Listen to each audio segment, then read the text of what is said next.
এদিকে জুলাই সনদের দাবিতে শাহবাগ মোড় পুরোপুরি অচল করে দিয়েছে জুলাই যোদ্ধারা। দেখতে পাচ্ছি এবং আপনাদেরকে দেখাচ্ছিলাম উত্তেজনা কিন্তু বিরাজ করছে এবং উত্তেজনা বিরাজ। দখলদার ফ্যাসিস্ট সরকারের পেটোয়া বাহিনীর নির্মম তাণ্ডবে মৃত্যুবরণ করেছে। ভারত সিদ্ধান্ত নিয়েছে আওয়ামী লীগ সরকারকে আবার ক্ষমতায় আনার জন্য যত রকমের সাহায্য সহযোগিতা দরকার সবই তারা দিবে। বাংলাদেশকে এই ইউনূস, এই এনসিপি গংকে, এই মৌলবাদী গোষ্ঠী জামাত শিবিরকে হটিয়ে আমার বাংলাদেশকে আবার আমার কন্ট্রোলে নিতে হবে। 5 আগস্ট ঢাকার মধ্যে গণবিস্ফোরণ ঘটবে।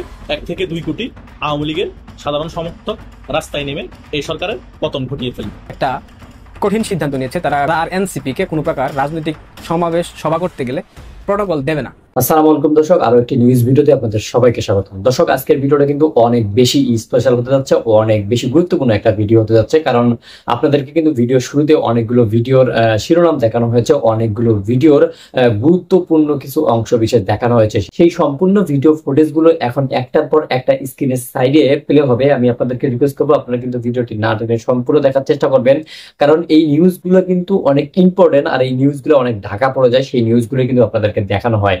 তো আমি রিকোয়েস্ট করবো আপনারা কিন্তু ভিডিওটি না টেনে সম্পূর্ণ দেখার চেষ্টা করবেন, তাহলে এই যে ভিডিও শুরুতে যে ইন্ট্রো ভিডিওগুলো দেওয়ানো হয়েছে, যে শিরোনাম ভিডিওগুলো দেওয়া হয়েছে, সেই শিরোনামগুলোর বিস্তারিত আপনারা জানতে পারবেন। কথা না বাড়িয়ে সর্বপ্রথম আমরা কিছু আলোচনা এবং কিছু ইন্টারভিউ দেখে নেব। ভারত সিদ্ধান্ত নিয়েছে আওয়ামী লীগ সরকারকে আবার ক্ষমতায় আনার জন্য যত রকমের সাহায্য সহযোগিতা দরকার সবই তারা দিবে। এখন আমাদেরকে আওয়ামী লীগের কর্মীদেরকে প্রস্তুত হতে হবে, যেই কোনো সময় ডাক আসবে। হত্যা, দর্শন, লুণ্ঠন, রাহাজানির ডাক নয়, এই ডাক আসবে বাংলাদেশকে কন্ট্রোল ব্যাক বাংলাদেশ, অর্থাৎ যে বাংলাদেশ উন্নয়ন বাংলাদেশ ছিল, যে বাংলাদেশ সম্প্রীতির বাংলাদেশ ছিল, অসাম্প্রদায়িক বাংলাদেশ ছিল, মৌলবাদ মুক্ত বাংলাদেশ ছিল, শিশু মৃত্যুবিহীন বাংলাদেশ ছিল, সেই বাংলাদেশকে আবার আমরা আমাদের সত্যিকারের বাংলাদেশের জায়গায় ফিরিয়ে আনার যে চেষ্টা, সেই চেষ্টা আমরা করছি। এবং সেই জন্য আপনারা তৈরি হন, যেই কোনো সময় প্রধানমন্ত্রী শেখ হাসিনার কাছ থেকে ডাক আসবে, সেই ডাকে আপনাদেরকে সাড়া দিতে হবে এবং আবার বাংলাদেশকে এই ইউনূস, এই এনসিপি গংকে, এই মৌলবাদী গোষ্ঠী জামাত শিবিরকে হটিয়ে আমার বাংলাদেশকে আবার আমার কন্ট্রোলে নিতে হবে। এখন আমাদের প্রতিবেশী দেশ ভারত, তাদের পেটের ভিতরে আমাদের বসবাস, এর 3 দিক দিয়ে ঘিরে আছে ভারত। 7টি অঙ্গরাজ্য ভারতের, আমাদের 3 দিক মিলে। এদের অনেক প্রভাব আমাদের সাথে জড়িত, অনেক কিছু আমাদের সাথে জড়িত। আমাদের এখানে যখন জঙ্গিবাদ হয়, আমাদের এখানে যখন সন্ত্রাসবাদ হয়, আপনারা জানেন ভারত পাকিস্তান জন্মগত শত্রু। এই পাকিস্তান সবসময় লস্করে তৈয়বা, জয়শী মোহাম্মদের মতো বড় বড় সন্ত্রাসী দল করে, ধর্মাশ্রয়ী দল করে, এগুলো দিয়ে ভারতে সন্ত্রাস চালায়, ভারতে অস্ত্র ঢোকায়, ভারতকে বেকায়দায় পালানোর চেষ্টা করে। তাই এখন বাংলাদেশ যদি এই পাকিস্তানের যদি এই সন্ত্রাসবাদীর ঘাঁটি হয়ে যায় বলতে অলরেডি হয়ে গেছে। আপনারা জানেন বাংলাদেশের স্বরাষ্ট্রমন্ত্রীর সাথে পাকিস্তানের স্বরাষ্ট্রমন্ত্রী মিটিং করে গেছে। কিসের মিটিং? স্বরাষ্ট্রমন্ত্রীর সাথে মিটিং, পররাষ্ট্রমন্ত্রী না, স্বরাষ্ট্র টু স্বরাষ্ট্র, মানে যেখানে অস্ত্রশস্ত্রের কারবার, যেখানে ইমিগ্রেশনের কারবার, যেখানে ভিসার কারবার। তারা ঐক্যমত্য হয়েছে। পাকিস্তানের কূটনীতিকরা এখন ঢাকায় আসতে আর কোনো ভিসা লাগবে না, এয়ারপোর্টে আসলে মামার বাড়ির আবদারের মতো তাদেরকে সিল দেওয়া হবে। দেখেন, পৃথিবীর এই লন্ডন থেকেও যদি আমাদের এই যাত্রীরা যায়, ভিসা নিয়ে যেতে হয়, আমেরিকা থেকেও ভিসা নিয়ে যেতে হয়, কিন্তু পাকিস্তান থেকে আর ভিসা লাগবে না। আপনারা জানেন এই সরকার ক্ষমতা আসার পর ডক্টর ইউনূসের প্রথম যে ফরমানটি ছিল, সেটি ছিল পাকিস্তানের সাথে যে আমাদের বাণিজ্য, অর্থাৎ পাকিস্তান আমাদের এখানে যখন কোনো জাহাজ পাঠায় তাহলে সেটাকে 2 বার চেক করা হতো। এখন বলা হচ্ছে এখন থেকে পাকিস্তানের জাহাজ আর চেক করা লাগবে না। সেই জাহাজে করে অস্ত্র আসা শুরু হয়েছে। কিসের অস্ত্র? কিসের জন্য? ভারতকে অশান্ত করার জন্য, বাংলাদেশকে অস্থির করার জন্য, একটা জঙ্গি রাষ্ট্র তৈরি করার জন্য কর্মকাণ্ড চলছে। সংগ্রামী সালাম গ্রহণ করবেন। আজ বাংলাদেশের জন্য একটি কালো অধ্যায়, হৃদয়স্পর্শী দিন। আজ গোপালগঞ্জে দখলদার ফ্যাসিস্ট সরকারের পেটোয়া বাহিনীর নির্মম তাণ্ডবে মৃত্যুবরণ করেছে দীপ্ত সাহা, রমজান আলী সহ আরও অনেকে। আহত হয়েছে শতাধিক। হাসপাতালে মৃত্যুর সঙ্গে পাঞ্জা লড়ছে অনেকে। এখনও সন্ত্রাসী বাহিনীর তাণ্ডবে প্রতিরোধ অব্যাহত রাখার চেষ্টা করে যাচ্ছে মুক্তিকামী মানুষ। আজ দখলদার সরকার এবং তাদের পেটোয়া বাহিনীর হাতে ছিল ট্যাঙ্ক, গোলা বারুদ। জনতার হাত ছিল খালি, বুকে ছিল বারুদ ভরা স্লোগান আর পিতার তর্জনীর অদম্য প্রতিবাদের আকাঙ্ক্ষা। আজকে এই নির্মম হত্যাকাণ্ডের বলি যারা হয়েছে তাদের সবার স্মৃতির প্রতি শ্রদ্ধা জানাচ্ছি, পরিবারের প্রতি সমবেদনা জানাচ্ছি। প্রিয় তরুণ প্রজন্ম, আপনারা জানেন যে বিগত কয়েকদিন ধরেই গোপালগঞ্জে একটি কিংস পার্টির সফরকে কেন্দ্র করে পরিবেশ পরিস্থিতি উস্কানিমূলক, হিংসাত্মক করার অপচেষ্টা করে গেছে এই দখলদার সরকারের পেটোয়া বাহিনীর গোষ্ঠীটি। এর আগে তারা ছাত্র জনতা পুলিশকে নির্বিচারে হত্যা করে ক্ষমতার মসনদে বসেছে, ক্ষমতার মসনদে বসে হত্যাকারীদের ইন্ডেমনিটি দিয়েছে এবং গোপালগঞ্জ অভিমুখে তাদের ঘোষিত কর্মসূচির নাম পদযাত্রা থেকে হয়ে গেছে মার্চ টু গোপালগঞ্জ। তারা সদম্বে ঘোষণা করেছে। দর্শক, বর্তমান বাংলাদেশের পরিস্থিতি আপনারা সকলেই জানেন।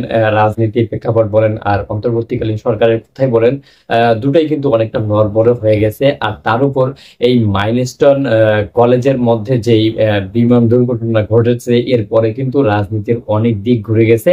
রাজনীতির মধ্যে নতুন আবার অনেক কিছু যোগ হতে যাচ্ছে। কিন্তু দর্শক, তারপরে আসলে আমাদের বাংলাদেশটার মধ্যে আসলে সঠিক রাজনৈতিক দল কোনটা? এনসিপি তারা বলতেছে তারা বাংলাদেশের মানুষকে তাদের অধিকার ফিরিয়ে দিবে, কিন্তু অন্যান্য দলরাও কিন্তু তাদেরকে প্রোটেক্ট করতেছে। কিন্তু দর্শক, এই সবকিছু নিয়ে আরো কিছু প্রতিবেদন আমাদের কাছে জমা আছে। আমি সেই প্রতিবেদনগুলোই এখন আপনাদেরকে দেখাবো। আপনারা কিন্তু ভিডিওটি না টেনে সম্পূর্ণ দেখার চেষ্টা করবেন, তাহলে হয়তো বুঝতে পারবেন, জানতে পারবেন আমাদের বাংলাদেশে কি দরকার।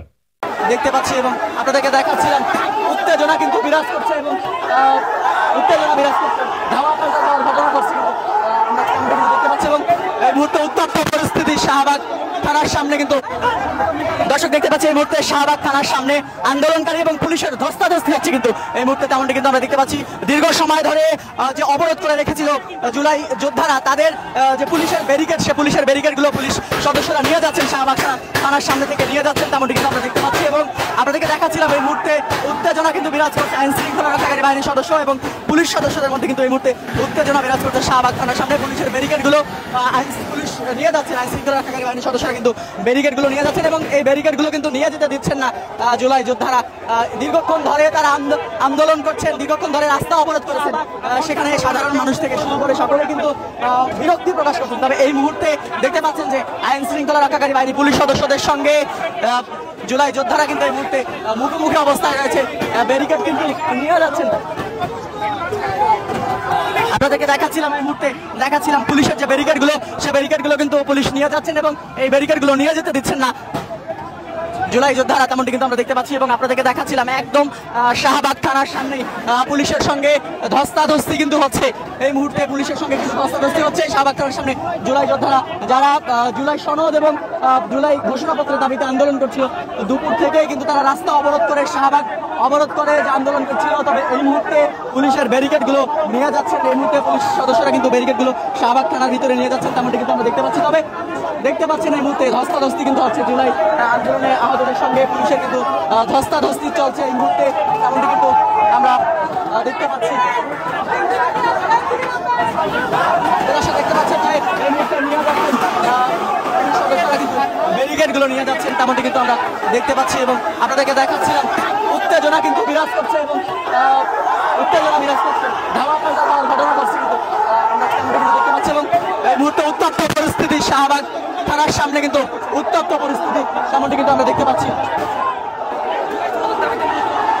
জুলাই সনদের দাবিতে যে আন্দোলন হচ্ছিল, সকাল থেকে রাস্তা অবরোধ করে আন্দোলন করছিল জুলাই অভ্যুত্থানে আহতরা। তবে এই মুহূর্তে শাহবাগ থানার সামনে কিন্তু উত্তেজনাকর পরিস্থিতি বিরাজ করছে এবং পুলিশ এবং আহতদের মধ্যে কিন্তু এই মুহূর্তে মুখোমুখি অবস্থা, এমনটি কিন্তু আমরা দেখতে পাচ্ছি।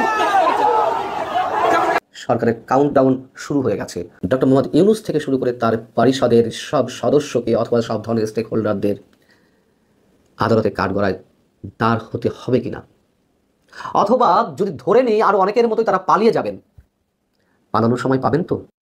যে সরকার আসলে কোন প্রক্রিয়ায় এক্সিট করবে, সেফ এক্সিটের সময় পাবে নাকি নির্বাচনের সুযোগ পাবে, নির্বাচনী প্রক্রিয়ার মাধ্যমে সংখ্যাগরিষ্ঠ কোনো দলের কাছে ক্ষমতা হস্তান্তর করতে পারবে, নাকি অন্য কোনো অন্তর্বর্তী সরকার বা তত্ত্বাবধায়ক সরকারের কাছে ডক্টর মোহাম্মদ ইউনূস ক্ষমতা ছাড়বেন? নোবেল বিজয়ী অধ্যাপক ডক্টর মোহাম্মদ ইউনূস কোন প্রক্রিয়ায় ক্ষমতা হস্তান্তর করবেন, কার হাতে ক্ষমতা হস্তান্তর করবেন, তার সসম্মানে নিজের জায়গায় ফিরে যাওয়ার কোনো সহজ পথ আছে কিনা, এরকম নানান ধরনের প্রশ্ন গত কয়েক মাস ধরে নানান পর্যায় থেকে উত্থাপিত হচ্ছে। সরকার যতদিন বর্তমান সরকার যতদিন ক্ষমতায় থাকবে সংকট ততই গভীর হবে। আমরা কি অর্থনীতিবিদ ডক্টর দেবপ্রিয় ভট্টাচার্যের এই কথার মানে বুঝতে পারছি? ডক্টর মোহাম্মদ ইউনূস কি এই কথাগুলোর অর্থ বুঝতে পারছেন, বোঝার চেষ্টা করছেন? যখন ডক্টর দেবপ্রিয়র মতন মানুষেরা প্রকাশ্যে এই কথাগুলো বলতে শুরু করেন, তখন বুঝতে হবে অবশ্যই কিছু একটা ঘটতে যাচ্ছে। এবং শুধু ডক্টর দেবপ্রিয় ভট্টাচার্যই নন, তার মতন আরো অনেকে প্রকাশ্যে মুখ খুলতে শুরু করেছেন যে এই সরকারের উদ্দেশ্য কি, সরকার কি করতে চায়।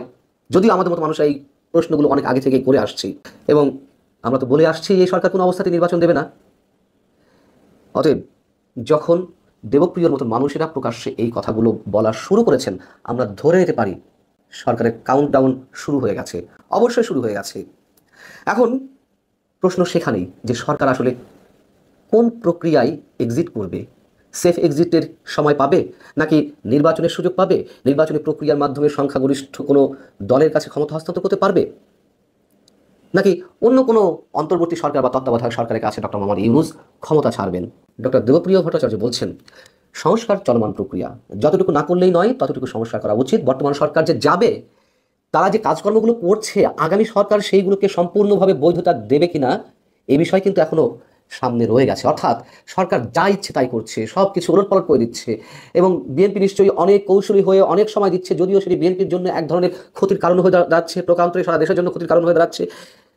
তারপর আমরা ধরে দিলাম যে বিএনপি সম্পূর্ণভাবে ইতিবাচকভাবে সময় দিতে চাচ্ছে। এত সময় দেওয়ার পরও সরকার যে একের পর এক বিতর্কিত কর্মকাণ্ড চালিয়ে যাচ্ছে, পরবর্তী সময় তো একটা নির্বাচন হবেই, সে আজ হোক কাল হোক। সেই নির্বাচনের মাধ্যমে যারা ক্ষমতায় আসবে তারা যদি এই সরকারের সব কাজের বৈধতা না দেয়, এমনিতে যে অবস্থায় শপথ নিয়েছে সেটি নিয়ে তো প্রশ্ন রয়েছেই, তাহলে ডক্টর মোহাম্মদ ইউনূস থেকে শুরু করে তার পরিষদের সব সদস্যকে অথবা সব ধরনের স্টেক হোল্ডারদের আদালতে কাঠগড়ায় দাঁড় হতে হবে কিনা। তো দর্শক, আপনাদেরকে যেই সমস্ত ভিডিও ফুটেজ দেখানো হলো, যেই সমস্ত তথ্য আপনারা দেখলেন এবং যে সমস্ত ইন্টারভিউ থেকে আপনারা কথাগুলো শুনলেন, এগুলো শোনার পর আসলে আপনাদের মন্তব্য কি, বর্তমান বাংলাদেশের পরিস্থিতি কি, অন্তর্বর্তীকালীন সরকার দ্বারা আসলে আমাদের বাংলাদেশের ক্ষতি হচ্ছে নাকি লাভবান হচ্ছে, এনসিপি কি যেই সমস্ত কথা বলতেছে সেই সমস্ত কথা রাখবে, বা অন্যান্য দলের রাজনৈতিক দলের নেতারা যেই সমস্ত কথা বলতেছে সেই সমস্ত কথা সত্যি, এই সব কিছু নিয়ে আসলে আপনার মতামত কি আমরা জানতে চাই। আপনার মতামতটা কি, সেই মতামতটাই করে যাবেন আমাদের ভিডিও কমেন্ট বক্সে, কারণ আপনাদের মন্তব্যগুলো আমাদের কাছে অনেক গুরুত্বপূর্ণ। তাই দর্শক, আপনারা চাইলে কিন্তু আপনাদের গুরুত্বপূর্ণ মন্তব্যটি করে যেতে পারেন আমাদের ভিডিও কমেন্ট বক্সে। ভিডিওটি ছিল এতটুকুই, আবার দেখা হবে নতুন কোনো ভিডিওতে নতুন কোনো টপিক নিয়ে। ততদিন পর্যন্ত ভালো থাকুন, সুস্থ থাকুন। বরাবরের মতো একটি কথা বলবো, আপনি যদি প্রথমবারের মতো আমাদের এই ছোট্ট চ্যানেলটিতে এসে থাকেন তাহলে অবশ্যই চ্যানেলটিকে সাবস্ক্রাইব করে রাখবেন, পাশে আসা বেল আইকনটি অন করে রাখবেন। ভালো থাকবেন, সুস্থ থাকবেন, আল্লাহ হাফেজ।